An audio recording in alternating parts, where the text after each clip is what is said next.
যখন বিপদ হয় তখন দিদির দেখা পাওয়া যায় না। যখন ভাষণের দরকার হয়, সরকারি কোষাগার থেকে অর্থ দেওয়ার প্রয়োজন হয়, তখন আপনি মহানুভাবের ভূমিকা পালন করে আবার সেখানকার মানুষকে বিভ্রান্ত করবেন। আমরা জানি আমাদের কালকের বক্তব্যে আরো তথ্য দেব, সবকিছু আজকে বললেই হবে না। তাই আমরা মুর্শিদাবাদের সর্বস্তরের মানুষকে, হিন্দু মুসলমান সর্বস্তরের মানুষকে আমরা দাবি করছি যে মুর্শিদাবাদের সাম্প্রদায়িক সম্প্রীতি ফিরিয়ে আনার জন্য, ওয়াকফ আইন বাতিলের জন্য, চাকরিহারাদের চাকরি ফেরত দেওয়ার দাবিতে আগামীকাল কংগ্রেস পার্টির পক্ষ থেকে যে জনসভার আয়োজন করা হয়েছে, এটা সম্প্রীতির সভা।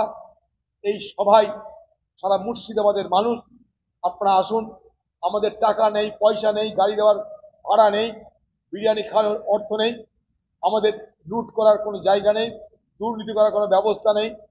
তাই স্বাভাবিকভাবেই আমাদের আর্থিক সীমাবদ্ধতার মধ্যে আমি আপনার কাছে আবেদন করতে পারি, অনুরোধ করতে পারি, আপনারা কষ্ট করে হলেও আসবেন আগামীকাল।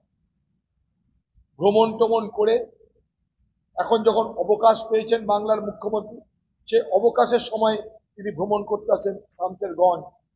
যখন রক্ত ঝরল তখন মাটি মানুষের নেত্রীর দেখা নেই। যখন হাহাকার উঠল দিদির আমাদের দেখা নেই।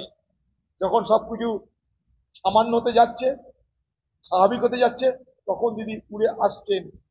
তাই এলাকার লোক সবাই জানে যখন বিপদ হয় তখন দিদির দেখা পাওয়া যায় না। ফেল তো করবেই, ওর তো কাজ পড়াশোনা করা নয়, ওদের কাজ সেট কালচার করা, ভয় দেখানো, টাকা রোজগার করা, লুট করা, দুর্নীতি করা। পড়াশোনা করেনি তাই ফেল করেছে। যারা দিদি পাস করিয়ে দেবে, কোনো অসুবিধা নাই। আজ ফেল করেছে, কালকে পাস হয়ে যাবে, কোনো অসুবিধা নেই। এখন এখন ক্ষোভ প্রকাশ করে কি লাভ? কলকাতায় তিনি থাকেন, কলকাতায় তার দলের নেতারা থাকেন, কলকাতার মেয়র তার দলের। তিনি কি জানেন না কলকাতার এই হোটেলগুলো কি করে চলছে? কলকাতার সমস্ত, ওটা কলকাতার একটা বিরাট অংশ যৌতুকগৃহ, সবাই জানে। এর আগেও আমরা দেখেছি যৌতুকগৃহে পরিণত হয়েছে শুধু প্রমোটারদের দাপটে, প্রমোটারদের দাপটে। আর পশ্চিমবঙ্গে একটা সংস্কৃতি চালু হয়েছে, পয়সা ফেঁকো তামাশা দেখো। হোটেলওয়ালা কোনো নিয়ম মানেনি, দিদি বলছে নিয়ম মানেনি কেন তা তো বলছেন, নিয়ম মানছে না কেন তার দেখার দায়িত্বটা তা তো বলছেন না। আপনার তো প্রথম উচিত ছিল কলকাতার মেয়রকে চেয়ার থেকে নামিয়ে দিয়ে বলা, তোমার অপদার্থতার জন্য আগুন লাগলো, মানুষ মরলো, তুমি আর পদে থাকার যোগ্য নয়। বলতে তো পারছেন না, কেন বলতে পারছেন না? কলকাতা তো আপনাদের দখলে, সব কাউন্সিলর আপনাদের, সব বড় আপনাদের, আপনাদের মেয়র আপনাদের, সরকার আপনাদের, মন্ত্রী আপনাদের, দমকল আপনাদের, নগর উন্নয়ন মন্ত্রক আপনাদের। সকলের চোখের সামনে একটা হোটেলওয়ালা মনে করলো আর বেনিয়ম করে, অনিয়ম করে চাকরিটা করতে পারে, এটাকে আমরা মেনে নেব? দুর্নীতির বিনিময়ে অনিয়ম করার সুযোগ দেওয়া হয়েছে, অন্যায় করার সুযোগ দেওয়া হয়েছে, বলি হচ্ছে সাধারণ মানুষ। তাই প্রথমে উচিত ঘাড় ধাক্কা দিয়ে ওখানে যারা ক্ষমতা তাকে বার করার আগে আপনি সেটা করবেন না। আপনি টুপি মারতে এসছেন কলকাতায় সেই সমস্ত মেচি অবাজের আক্রান্ত পরিবারের কাছে, এবার কিছু টাকা দিবেন।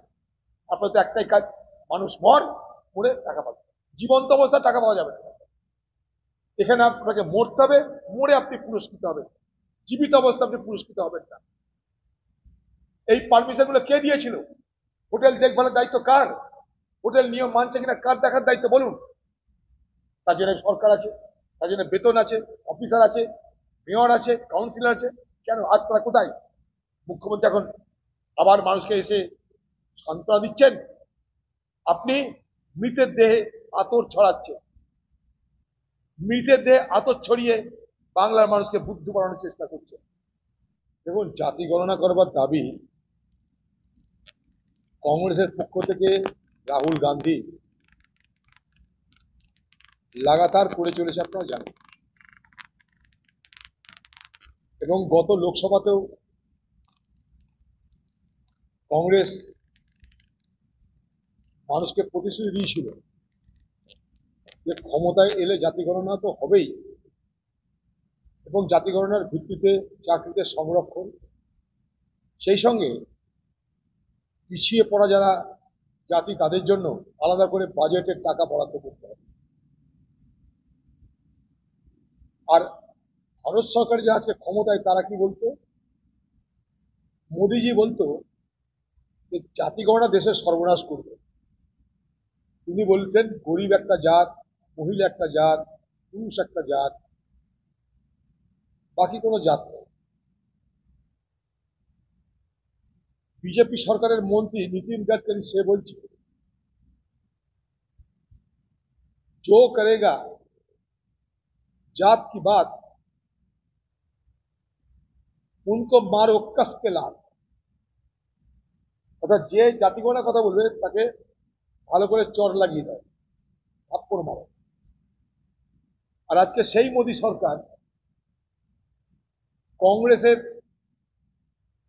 এবং কংগ্রেসের মনোভাবাপন্ন বাকি দলগুলোর চাপে পড়ে রাহুল গান্ধীর নেতৃত্বে সারা দেশ জুড়ে যে আন্দোলন হয়েছিল এবং হচ্ছে এবং হবে, তার কাছে মোদী সরকার মাথা নিচু করেছে। এটা গেল প্রথম কংগ্রেস দলের নৈতিক জয়। কংগ্রেস দলের নৈতিক জয়, তার সঙ্গে আমরা এটা বলেছি এখন দাবি কি আমাদের নির্দিষ্ট সময়ের মধ্যে করতে হবে। 50% সংরক্ষণের সীমা ভেঙে দিতে হবে।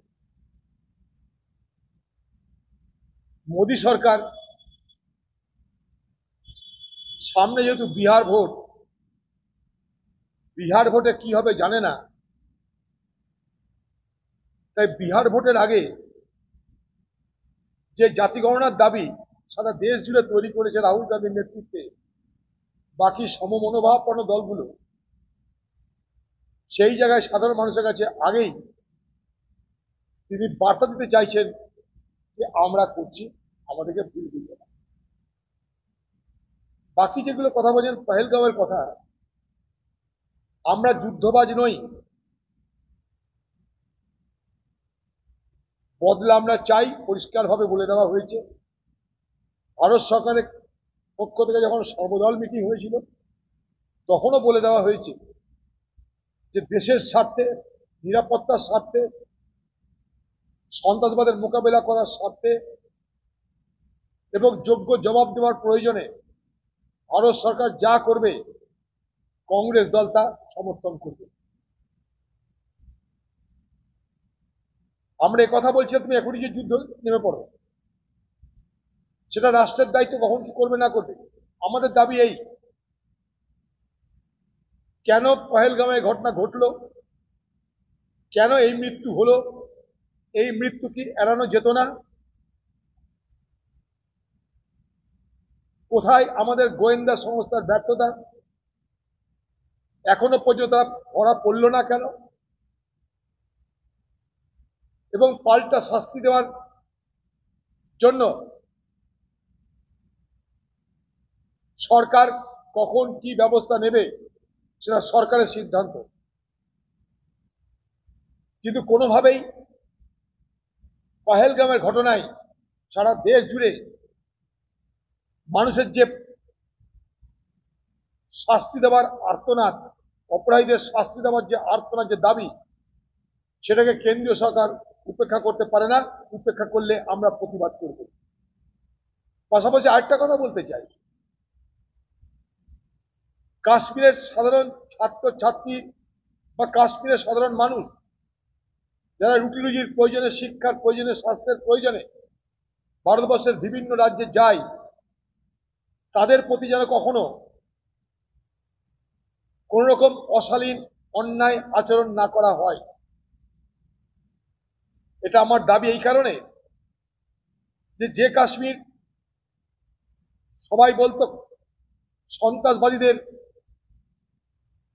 সব থেকে বড় পীঠস্থান, সেই কাশ্মীরে আবাল বৃদ্ধ বনিতা পহেলগাঁওয়ের ঘটনার যেভাবে প্রতিবাদ করেছে, যেভাবে পহেলগাঁওয়ের আক্রান্ত ব্যক্তিদের যেভাবে তারা সহযোগিতা করেছে, বাঁচিয়েছে, তার জন্য প্রাণ দিয়েছে, সেখানকার সর্বস্তরের মানুষ যেভাবে রাস্তায় নেমে আজও প্রতিবাদ করছে, সে কথা মাথায় রেখে বলতে চাই যে কখনো যেন কাশ্মীরিদের মনে এই ধারণা, এই ভাবনা না হয় যে আমরা কাশ্মীরের বাইরে বাকি ভারতবর্ষে নিরাপত্তার অভাব বোধ করছি। এটা আমার হাত জোর করে অনুরোধ, এটা আমার দাবি।